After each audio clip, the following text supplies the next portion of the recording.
What's up? So who wants to be successful? Because I know I do.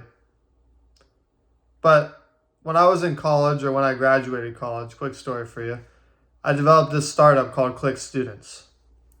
And I got to seed rounding. It was a really great experience. Basically, what it did was it was a virtual campus for college students. That was the goal. Because obviously during COVID, it was 2020.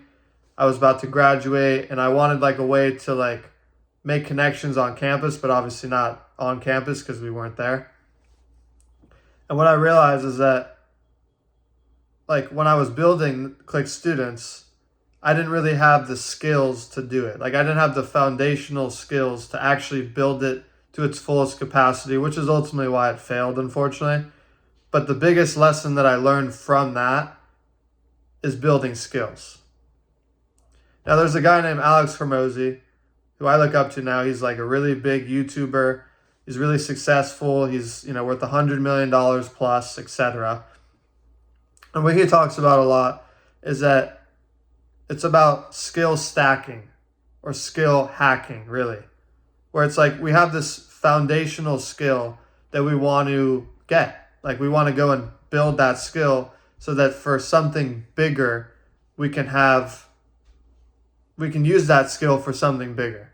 And at each level, we keep stacking the skill. We keep stacking skills on top of each other to eventually where you get to the bigger picture, the bigger reason why you're getting the skill in the first place. So for me, for example, if I was developing Click Students again, the first skill I would get, the foundational skill, is software development.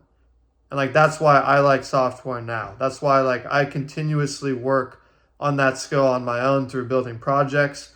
I'm going to drop some videos pretty soon on projects that I'm working on. Then the next skill after that would be okay, now I have this foundational skill of a reminder, the big goal would be to build a software company one day. So the foundational skill is software development. Next skill would be software. Now I have software development and sales, for example.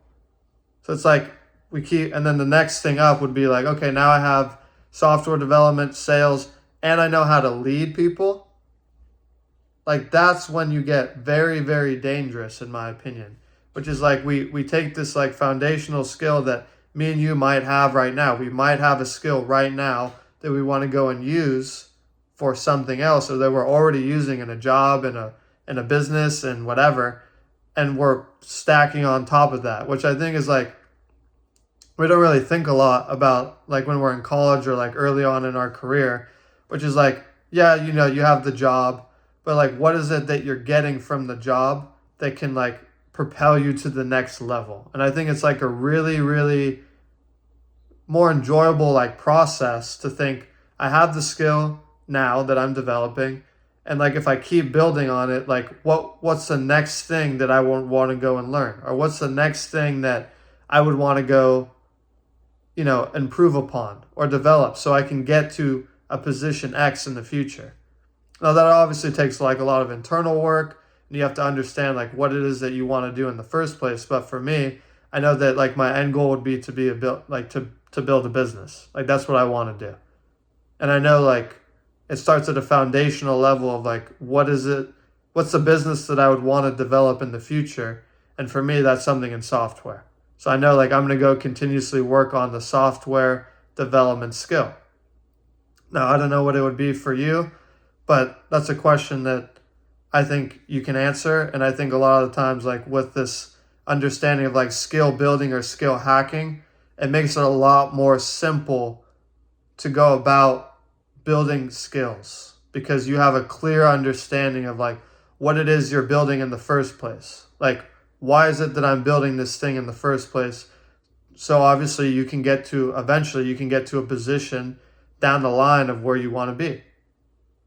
And I think it's a really fun, simple, and inspiring process to go about it in that way, because it's very clear on what it is that you need to go and be building. So anyways, that's my view on skill hacking and skill building. Hopefully this video helps you out. See you next time.